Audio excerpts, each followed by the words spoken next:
Olá pessoal, então seguindo o nosso tutorial aqui, agora neste vídeo a gente vai falar como registrar ou inventariar os riscos dentro da plataforma, tá? Que talvez seja a principal grande funcionalidade para você possa cumprir seu PGR, seu GRF, tá?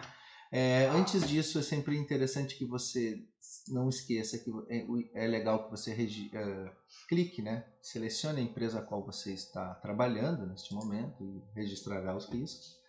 Lembrando que nos vídeos anteriores a gente mostrou como fazer os cadastros básicos, tanto de forma manual como de forma em massa, através da central de upload. Então, a gente ensinou lá como registrar as funções. E é dentro das funções, né, que a gente registrará os riscos. Tá? Então, se a gente pegar aqui, a gente fez um exemplo, né, anterior. Deixa eu mostrar para você aqui. A gente criou uma função que a gente chamou de função 5 dentro de uma área 3, dentro de um setor chamado tutorial setor. Bom, e aqui dentro a gente pode acessar tanto clicando aqui nesse linkzinho. É bom você saber que esse linkzinho ele é uma funcionalidade de te levar até a função, porque depois lá no inventário de risco você pode acessá-la rapidamente clicando no linkzinho. Então sempre quando você visualizar o azulzinho, você pode clicar para ir até aquele local, neste caso até a função 5. Poderia ser aqui no operador de empilhadeira do recebimento da produção. Tá? Então, vamos usar esse exemplo aqui que a gente criou. Então, vou acessar. Outro jeito de fazer é você entrar aqui, né, pelo olhinho. Tá? Aqui ainda dentro dessa tela você tem a oportunidade de editar esse nome, tá? O nome dessa função, ou simplesmente deletar. Tá? Ainda dentro dessa tela, a gente tem a opção de importar em massa, e neste caso aqui ele vai te levar para a central de uploads.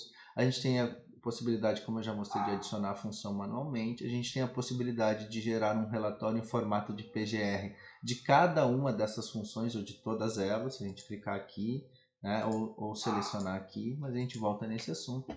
E a gente tem como gerar um relatório que é da todas as funções que estão registradas aqui dentro do sistema em PDF. Tá? Dito isso, vamos acessar então aqui a função 5, para que a gente possa acessar como se fosse um posto de trabalho, ou às vezes não é um posto de trabalho, às vezes é o prontuário daquela atividade, daquela função, como eu expliquei. Às vezes a gente usa a área para sinalizar uma atividade, para sinalizar um contexto, um grupo homogêneo, enfim. Tá? Então, como se a gente tivesse um prontuário aqui.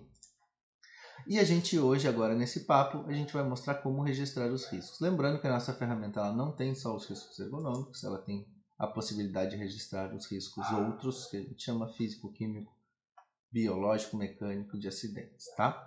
Ergonômicos, vamos lá então, que é talvez o nosso principal foco, nosso principal cliente hoje procura ergonomia, porque inicialmente a gente criou, né, o sistema para ergonomia. Como é que a gente pode subir esses riscos? Lembrando que, obviamente, essa também é uma atividade a qual a gente pode subir em massa, desde que com a nossa orientação, e essa é uma funcionalidade do assinante pago. Tá?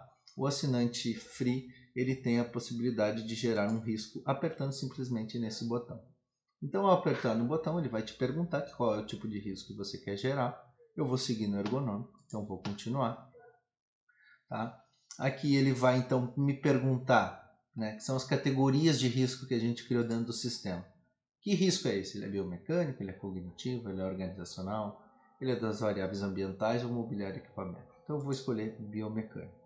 A referência, você pode botar NR17, você pode, vamos supor que você vai sinalizar um risco de manuseio de peso e que você usou uma ferramenta chamada NIOSH, ou você simplesmente vai sinalizar um risco que você fez um checklist de code, você usa a referência como quiser, tá? Ou simplesmente usar uma referência teórica, científica, uma ISO, a NR, ou sei lá, um livro, enfim, fiquem à vontade de usar isso aqui para referenciar por que você está trazendo esse risco. Tá? Eu vou botar NR17 para facilitar um pouco. No próximo, a gente escolheu um risco biomecânico. Então, dentre os riscos biomecânicos que a ferramenta oferta, a gente tem uma situação encontrada, a gente chama de situação encontrada, é uma subcategoria do risco biomecânico. Então, como a gente estava falando em movimentação de carga, movimentação de peso, eu vou colocar uma movimentação de carga. Beleza. E logo aqui embaixo, eu vou descrever qual é a causa raiz, ou seja, o que é que eu estou falando, em que momento, né? Veja, eu estou dentro do setor lá 5 que a gente criou no tutorial e tal. Então, vamos supor que fosse sei lá, um embalamento de alguma atividade, né? Ou um descarregamento de alguma atividade. Então, neste momento aqui, a gente quer saber qual é a causa raiz, né? O que é? O que está acontecendo lá? Por que tu está trazendo um fator de risco biomecânico? E aqui, para te ajudar, a gente carregou uma tabela de vários riscos, né? Baseado nos 50 e tantos itens da tabela antiga 23 do E-Social. Quando à época os riscos ergonômicos de entrar, é uma tabela que a gente usa muito nos nossos cursos e dentro do sistema para orientar um jeito padrão de sinalizar a causa raiz, mesmo que você complemente, tá? Então, por exemplo, neste caso, eu vou dizer que ele vai ter um levantamento e transporte manual de cargas ou volumes. Então, eu vou escolher essa variável. Eu sugiro sempre complementar, você pode botar um tracinho ou um parênteses e dizer em que etapa acontece isso. Então, é no descarregamento de alguma coisa do produto semanal, no descarregamento da linha, no fechamento do não sei o que, ou seja, você pode botar aqui, tá? Então eu vou botar tutorial, descarregamento tutorial, para depois mostrar para você onde é que vai essa informação, tá? Então eu sugiro sempre você começar a causa raiz com uma das categorias, com um dos itens do checklist dessa tabela do 23 E-Social. Então vamos à próxima. Aqui então a gente chega na matriz de risco, a qual você vai ter que marcar a probabilidade, a gravidade e o controle. Tá? Então assim, a gente grava esses 5 riscos, tá? Mas o cálculo do FIMEA é como se fosse o mais elevado entre os dois da probabilidade que você usou. Na verdade é um e outro, tá? Eu não queria entrar na metodologia do FIMEA neste momento. Eu posso deixar a metodologia do FIMEA abaixo desse vídeo aqui, se você precisar. Você pode entrar em contato também se precisar que a gente converse um pouquinho a respeito sobre isso. Mas aqui você terá que marcar os 5 itens. Então você vai olhar na probabilidade. Vamos supor que existem reclamações, o pessoal está reclamando de fazer esse manuseio de carga. É um tempo razoável, de 11 a 30% da jornada amostral, ou é um tempo médio, né? Às vezes eu uso muito, às vezes eu não me apego demais, eu entrando na parte técnica, mas às vezes eu não me apego demais ao que está escrito necessariamente no texto. Às vezes eu penso entre é pouco, é mais ou menos, ou é muito, né? Na gravidade humana, por exemplo, é um impacto baixo, é um impacto médio ou é um impacto alto? Então, às vezes o texto te atrapalha um pouquinho se você levar o pé da letra. Então, você pode ter essa flexibilidade na análise de risco, tá? Então, vamos supor que na probabilidade eu escolhi os dois de meio. Na gravidade, eu achei que aquela atividade pode impor riscos. A saúde está bem intenso, o peso é grande, a pega é ruim, o local onde ele pega é distante, horizontalmente, está muito baixo, verticalmente, enfim, tá? E ele faz muito frequentemente, então achei que está ruim. E do ponto de vista de gravidade da organização, impacta também atraso significativo, porque ele poderia fazer isso mais rápido se tivesse melhores condições, tá? No entanto, os controles estão mais ou menos. Por quê? Porque eles têm rodízios, eles podem trabalhar em dupla, eles têm a pausa, mas eles talvez não tenham um facilitador ergonômico, então eu vou marcar médio. Tá? Então, feito isso, eu vou para o próximo. Beleza?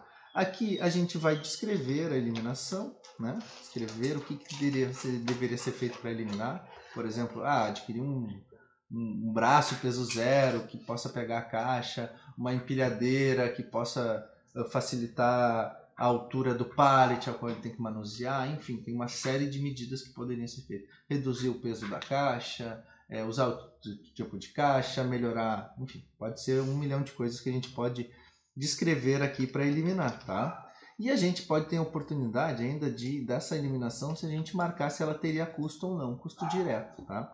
Vamos descrever eliminação aqui, tá? Nossa, ele até se perdeu. Descrever eliminação.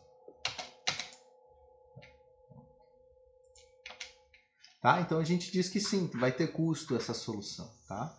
Em compensação, na prevenção, a gente pode institucionalizar uma pausa, institucionalizar um rodízio, incentivar a alternância postural, fazer várias coisas preventivas no sentido de organização, tá? Então, descrever aqui prevenção ou amenizadores, vamos supor isso, vamos chamar assim, não sei se esse é um bom termo, amenizadores. E da mesma forma a gente pode marcar se existe ou não custo para implementar isso que a gente está sinalizando de prevenção, tá? E se em algum deles existe custo, você pode ainda ter a oportunidade de sinalizar um valor previsto. Caso não queira, tudo bem, tá? Então, ao adicionar, pronto, a gente tem o inventário do risco registrado. E aqui, por fim, antes da gente finalizar nosso vídeo, a gente tem a oportunidade, neste momento, de já criar uma tarefa para essa demanda, baseada naquela conduta que você sugeriu, né? Ou já vincular a uma tarefa já que foi criada. Então,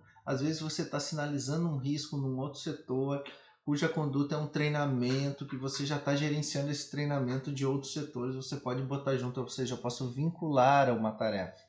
Ou eu posso simplesmente dizer, agora eu não quero fazer nada, eu só quero continuar inventariando novos riscos. Então eu digo agora não, e ele me oportuniza de novo de eu continuar. Então antes era um risco que existia de manuseio de carga, agora eu vi que tem uma demanda lá ainda biomecânica, de postura, então eu vou continuar para esse mesmo grupo de pessoas de atividade lá, que é o setor 5, nananã. Agora sinalizar um outro risco que, por exemplo, pode ser de postura, que pode ser de repetitividade, que pode ser, enfim, tá? Então é assim que a gente inventaria os riscos da ferramenta, tá? Então na próxima aula a gente vai mostrar como avançar em relação a isso, como vincular ou como duplicar esses riscos para que você não tenha que fazer sempre à mão essa atividade, tá? Mas antes de encerrar aqui, você vai ver que dentro dessa função, então, a gente criou aquele risco de manuseio, né, de carga. Está todo ele aqui, com a descrição da eliminação, com a descrição da prevenção, qual é o tamanho desse risco, baseado naquilo tudo que a gente sugeriu. Pronto, ele existe, esse risco, dentro dessa função, e essa função está dentro dessa área, e essa área está dentro desse setor, e esse setor é dessa empresa. A gente tem um prontuário, um inventário de risco dessa função sim. Fechou, gente? Até o próximo vídeo.